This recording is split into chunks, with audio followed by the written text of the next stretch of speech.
4 piece বিক্রি হয়ে গেছে। এগুলো চলে যাবে হচ্ছে আপনার পটুয়াখালী কলাপাড়াতে। এখানে উপরে যেটা সেটা হচ্ছে নর, নিচে দুইটা হচ্ছে মাদি, আর একটা একদম সবার নিচে যেটা ওটা হচ্ছে নর। খুবই চমৎকার কবুতর, কোয়ালিটি এগুলো পছন্দ না হলে কবুতরই পছন্দ হবে না ভাই। ক্যামেরাতে কেমন হয়েছে জানি না, কিন্তু এগুলো চমৎকার কোয়ালিটি। এই 4 পিসে বিক্রি হয়ে গেছে, এগুলো চলে যাবে। কোনো ধরনের ফাটাফুটা মিসমার্ক কিছু নাই। আমার নতুন কাস্টমার, এর আগে 2 জোড়া নিয়েছিল, 2 জোড়ায় ডিম পারছে, এখন আবার হচ্ছে 11 পিস নিচ্ছে। তো এগুলো ওনার কবুতর, এগুলো 4 পিস চলে যাবে। খুবই চমৎকার, আশা করি পছন্দ হবে। এখান থেকে 4 পিস, এখান থেকে যাবে 3 পিস নর বড় বড় সাইজের। তো রানিং এগুলো সব এখান থেকে 3 পিস নর দিব, আর হচ্ছে এখান থেকে 3 পিস মাদি দিব। এই টোটাল হচ্ছে 10 পিস, আর একটা আমি নিজের মতো করে পছন্দ করে দিব। এই টোটাল 11 পিস কালকে ওনার কাছে চলে যাবে।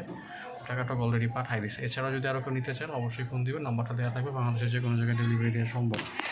কবুতরের দাম ডেলিভারি চার্জ পাঠালেই ডেলিভারি হবে, তাছাড়া ডেলিভারি হবে না। আর এখানে হচ্ছে মাক্সির এই পার্ট, এগুলো সব বিক্রি হয়ে গেছে। এই মালগুলো সব বিক্রি হবে, এগুলো সব চাঁদপুরে চলে যাবে। ওই যে কোনাতে একটা মাক্সি, তারপরে একটা মাক্সি আছে, তারপরে বাচ্চা আছে, মাক্সি আছে আরও। তো এগুলো সব বিক্রি হয়ে গেছে, এগুলো চলে যাবে। আর এখানে কিছু রানিং আছে, এগুলো বিক্রি হবে, এগুলো ভিডিও পরে করে দিব আর কি। তো ধন্যবাদ সবাইকে, আসসালামু আলাইকুম।